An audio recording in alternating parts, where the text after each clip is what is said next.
guys. Izin memperkenalkan diri, nama saya Devi Nur Anggreni, NPM saya 234111165. Saya dari program studi manajemen kelas 23C.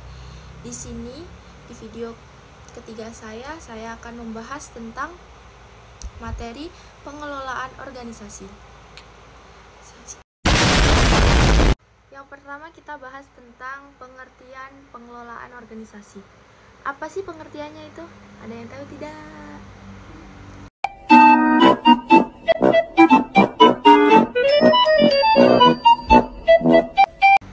Oke guys, kita bahas bareng-bareng ya.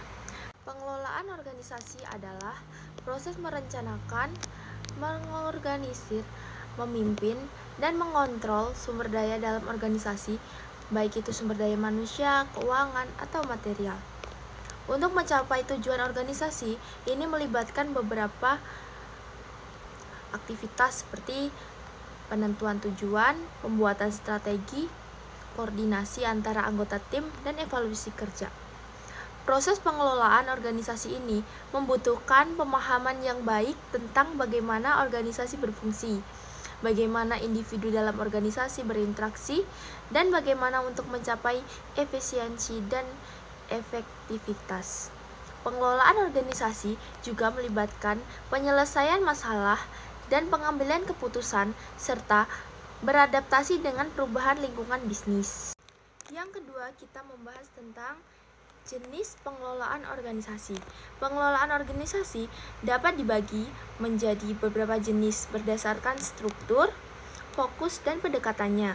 Berikut adalah beberapa jenis pengelolaan organisasi. Yang pertama adalah pengelolaan otokratik. Dalam model ini, pengambilan keputusan berada di tangan satu orang atau sekelompok kecil orang. Ini sering ditemukan dalam organisasi yang lebih tradisional atau hierarkis. Yang nomor dua adalah pengelolaan demokratik. Dalam model ini, keputusan dibuat melalui konsensus atau voting. Ini mendorong partisipasi dan keterlibatan semua anggota organisasi. Yang ketiga, pengelolaan partisipatif. Model ini melibatkan semua anggota organisasi dalam proses pengambilan keputusan. Ini sering ditemukan dalam organisasi yang lebih kolaboratif atau tim yang berfokus pada inovasi. Yang keempat adalah pengelolaan strategis.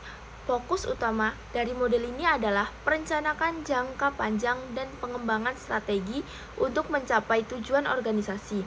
Yang kelima adalah pengelolaan operasional. Model ini berfokus pada efisien dan efektivitas operasi sehari-hari dalam organisasi.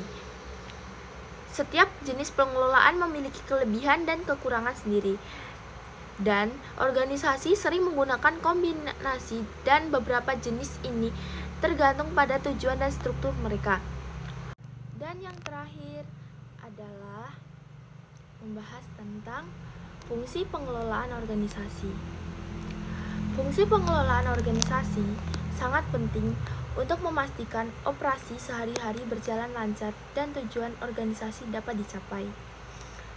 Berikut adalah beberapa fungsi utama dari pengelolaan organisasi. Yang nomor satu adalah perencanaan. Ini melibatkan menentukan tujuan organisasi dan merencanakan bagaimana mencapainya. Ini mungkin termasuk merencanakan strategi, menerapkan target, dan membuat jadwal. Yang kedua adalah pengorganisasian.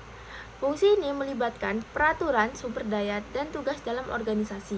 Ini dapat mencakup pembagian kerja, penugasan tugas, dan koordinasi antara tim atau departemen.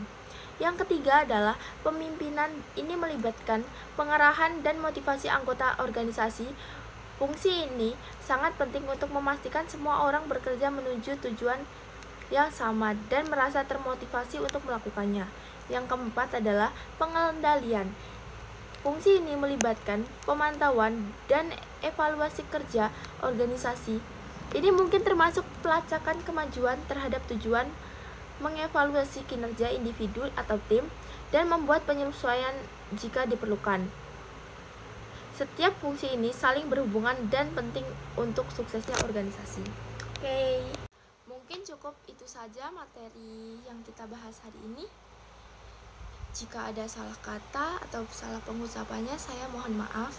Terima kasih. Wassalamualaikum warahmatullahi wabarakatuh. Bye-bye.